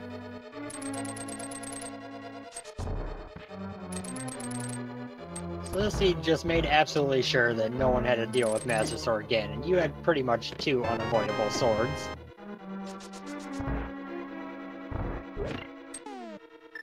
Well, the first one was pretty unavoidable too, but...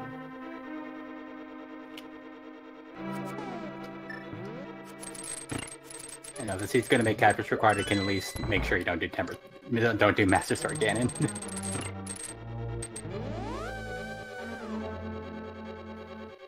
So where does Walking Eye head now? If he goes to the desert, which it appears he is doing, then he's not going to end up super far behind. But it is going to be a pretty decent margin.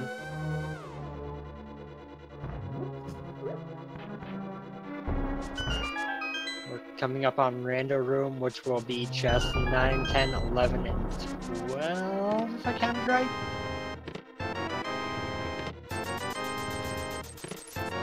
No, wait, 10, 11, 12, and 13. And so it was number 13.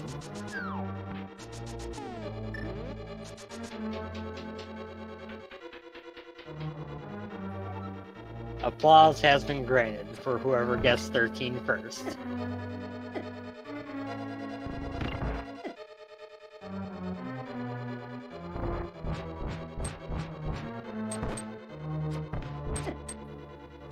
Now we are on to the Gauntlet, which is pretty much the part of the run that's just straight execution. Now, we are fully aware that Dataworld is significantly in the lead. He would have to probably have a crash that loses some progress to lose this. He is not aware of that, and he's looking at the clock saying it's 1 hour and 45 minutes in. This is a bracket level match. You know, a couple of these items were out of the way, but my opponent surely found them too. He doesn't feel great right now. He's going to be concerned that his opponent is getting close to the end as well.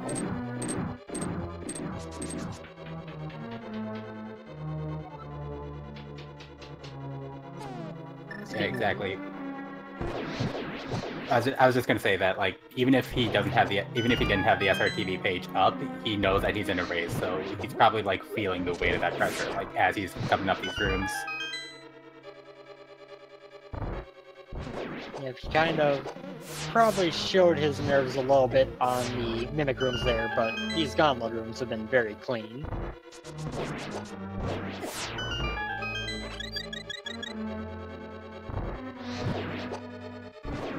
And the super conveniently timed fairy drop.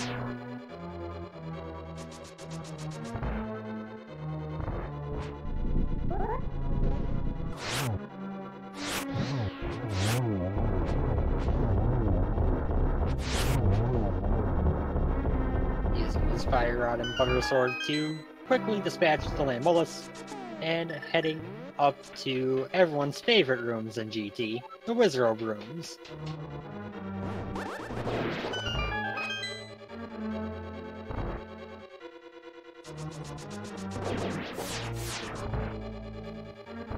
Walkingeye retrieves his bow, and his heart probably sinks a little bit by that grab.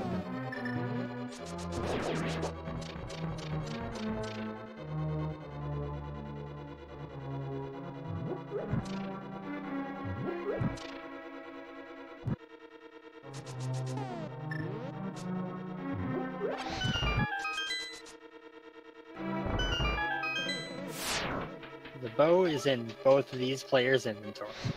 It was held by Lamolus, but now they both just are holding it in their backpack.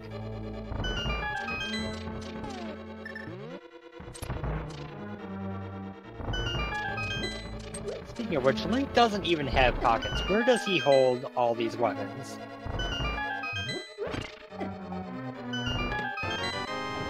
Maybe he just has like a really elaborate utility belt like Batman. That could be. Also, it looks like dataworld is giving these last few chests a check for silvers. Unfortunately for him, he would have to go back down the tower and then hop off a couple ledges to find them. Oh, that's a convenient thing, Heart. That is super convenient. That's like the best thing you could find in that final chest of the game.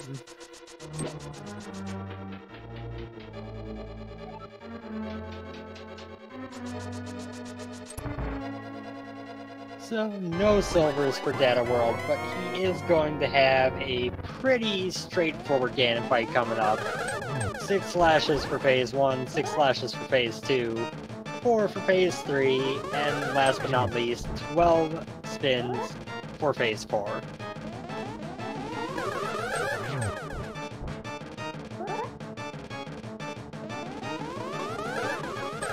Sure, I can do that for you, Malagor. Just let me get back to you in a little bit.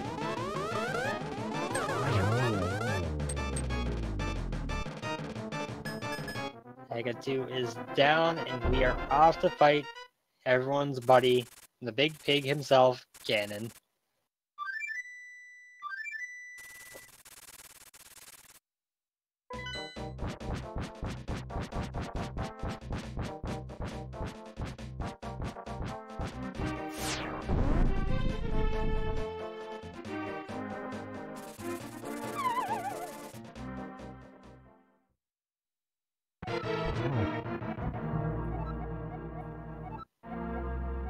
Or else you will die. I don't think he's gonna be dying, Ganon. He's kind of done this a couple times before. Yeah, at least 7, I would imagine. I can confidently say he's at least done it 7 times. Yeah.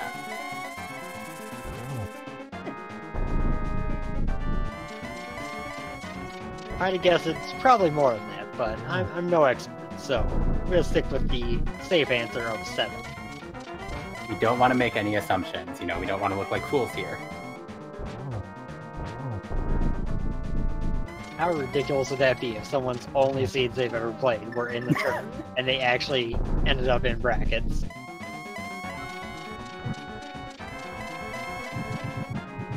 You know, they just show up one day just like, yeah, game's pretty easy. I don't know what everyone else is talking about. Dataworld making sure to get that torch glitch. You don't want to miss torch glitch when you have Silverless Ganon. It is not fun.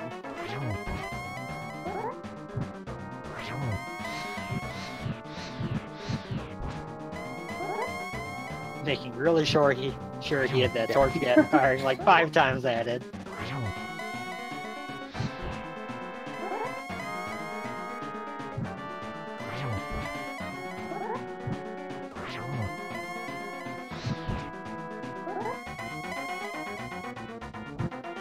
He's taking it easy. He's not going for any of the triple spins you can get if you time things perfectly.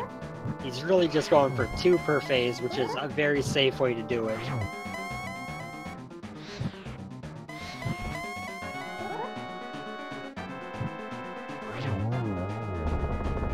And with that, Ganon is dead as soon as Dataworld walks across the bridge. He has won race 1 of this series.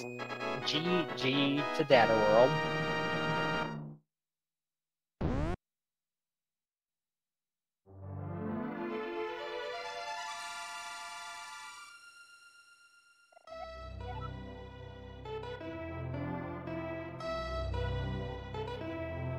And he has... Dataworld have wrapped up with an official SRTV time of 1:51:15, and walkingeye, seeing that done come in the chat, has decided to forfeit. Yep, these two are actually going to be doing their second race immediately following this one. So they are going to be getting underway with their next race here shortly. We will be being replaced by the next crew, but they will not be coming in for interviews with a back-to-back match. So they are actually probably, if not already underway on their race, they will be soon. And looking at the schedule, it looks like we're going to have Jay Meisher on the comm, so that's going to be pretty fun. Yeah, that should be pretty good.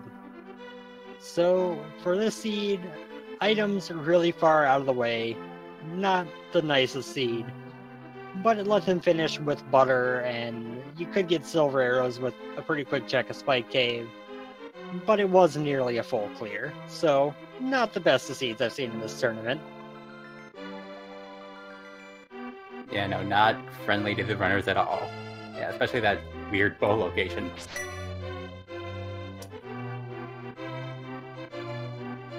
Yeah, I did get confirmation from our restreamer Synac that they did just start race 2, so that will be beginning in about 15 minutes. In addition to that, schedule-wise, we do have a few things that have started relatively recently, as well as a few more coming up. But if you do want to watch more Rando, the next race will be starting here very soon if you want to hang around.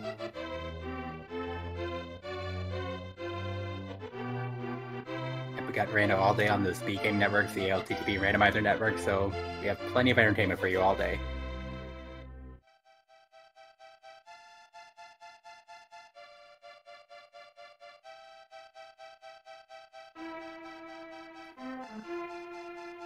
So, do you have any final thoughts on this seed, Walsh? No, nothing that you really gave. Nothing that you already went over. Yeah, GG to the runners. Can't wait for the next race. Yeah, and thank you for the commentary. Thank you for joining me, and a shout out to our tracker, Michael K, for doing a good job of keeping all those items up to date, catching some stuff that I missed throughout. Thank you for our restreamer, Synac, for making this actually possible to get a restream. And stick around and enjoy this match too, everyone.